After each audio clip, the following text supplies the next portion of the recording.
தமிழ்நாட்டில் வெயில் அதிகரித்து வரும் நிலையில் அதனால் ஏற்படும் பாதிப்புகள் குறித்து செய்தியாளர்கள் சிவமணி, குருசாமி, சுபாஷ் மற்றும் அபினேஷ் ஆகியோர் அங்கங்கு இடங்களிலிருந்து விவரங்களை தருவதற்காக காத்திருக்கின்றனர்.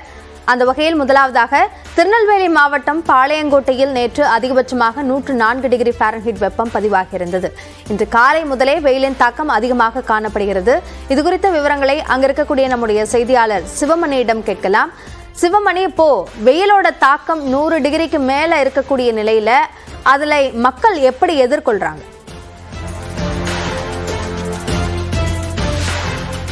நிச்சயமாக திருநெல்வேலி மாவட்டம் பாளையங்கோட்டையில் அதிகபட்சமாக நேற்றைக்கு 104 டிகிரி வெப்பம்ங்கிறது பதிவாகி இருக்கிறது. வழக்கமாக பாளையங்கோட்டை மக்கள் அப்படிங்கிறது வெயிலை மிகப்பெரிய அளவில் பொருட்படுத்தாமல் வெளியே செல்லக்கூடிய மக்களாகத்தான் இருப்பார்கள்.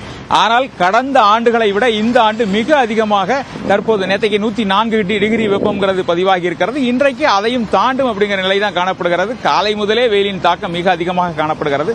தற்போது நாம எப்போதுமே பரபரப்பாக காணப்படக்கூடிய மாவட்ட ஆட்சியர் அலுவலக வளாகம் அருகே இருக்கக்கூடிய எம்ஜிஆர் சிலை சந்திப்பு பகுதியில் இருக்கிறோம்.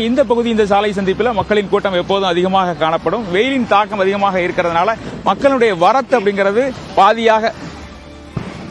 பாதியாக குறைந்திருக்கிறது. மக்கள் கூட்டம் அப்படிங்கிறது பாதியாக குறைந்திருக்கக்கூடிய சூழல் அப்படிங்கிறது காணப்படுகிறது.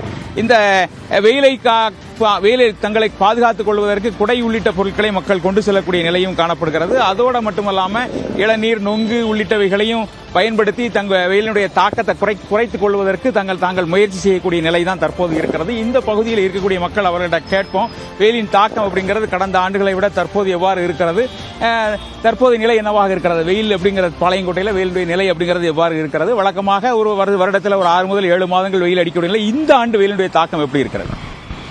அது பாளையங்கோட்டையை பொறுத்தளவு எப்பவுமே வெயிலின் தாக்கம் அதிகமாகவே இருக்கும். ஒவ்வொரு ஆண்டுமே வெயிலுடைய தாக்கம் இருக்கும். ஆனால் எப்போது இல்லாத அளவுக்கு இந்த ஆண்டுடைய வெப்பநிலை அதிகமாக இருக்கு. டெய்லி பார்த்தீங்க அப்படின்னா வேலூர், ஈரோடு அதை பொறுத்த அளவுக்கு இங்கே வந்து வெயில் இருக்கு. எப்போவுமே 100 டிகிரி 101 டிகிரி இருக்கக்கூடிய வெயில் 104, 105, நேற்றெல்லாம் பார்த்தீங்கன்னா 104 டிகிரி. என்ன பிரச்சனை அப்படின்னா வெயிலின் தாக்கம் அதிகரிக்கிறனால நெல்லை மாவட்டத்தில் மட்டும் தான் வத்தாத நதி, ஜீவநதி ஆறு ஓடிட்டு இருக்கு, தாமிரபரணி. இந்த வெயிலின் தாக்கம் அதிகமாக இருக்கிறனால குடிநீர் தட்டுப்பாடு வருமோங்க பெரிய அபாயத்தை வந்து மக்கள் வந்து மனநிலை இருந்துட்டு இருக்கு. ஏற்கனவே இப்போ தண்ணி வந்து எப்போவுமே காலையில் சாயங்காலம் வரக்கூடிய தண்ணி, ஒரு நேரம் 2 நாள் 3 நாளைக்கு ஒருக்க தான் தண்ணி வரக்கூடிய நிலை இருக்கு. இப்படியே வெயிலோட தாக்கம் அதிகமாக இருந்தால் குடிநீர் தட்டுப்பாடு மிகப்பெரிய அபாயம் ஏற்படும். இது போக வந்து தொற்று நோய்கள் வரும். மஞ்சக்காமாலை, இந்த மாதிரி வெயிலின் தாக்கத்தில் ஏற்படக்கூடிய நோய்களும் அதிகமாக அளவில் வந்து ஏற்படுங்கிறது எங்களுடைய ஒரு பயத்தை, ஒரு அச்சமாகவே இன்னைக்கு இருந்து கொண்டிருக்கிறது. நிச்சயமாக, அதாவது பாளையங்கோட்டையில் கடந்த ஆண்டுகளை விட கடந்த 20 ஆண்டுகளுக்கு மேலாக இதுபோன்ற வெப்பநிலை பதிவாகவில்லை. நேற்றைக்கு 104 டிகிரி வெப்பம் அப்படிங்கிறது பதிவாகி இருக்கிறது. இன்றைக்கு அதையும் தாண்டுவதிலிருந்து 20 டிகிரி கூடுதலாக இருக்க வாய்ப்பு இருப்பதாக அதிகாரிகள் தெரிவிக்கிறார்கள். இந்த சூழலில் தான் மக்கள் தங்களை வெயிலிருந்து பாதுகாத்துக் கொள்வதற்காக இயற்கை பானங்களை நாடுகிறார்கள். அதுவும் கிடைக்காத நிலை ஏற்படுகிறது. இளநீர் உள்ளிட்டவர்களுக்கு தட்டுப்பாடு ஏற்பட்டிருக்கிறது.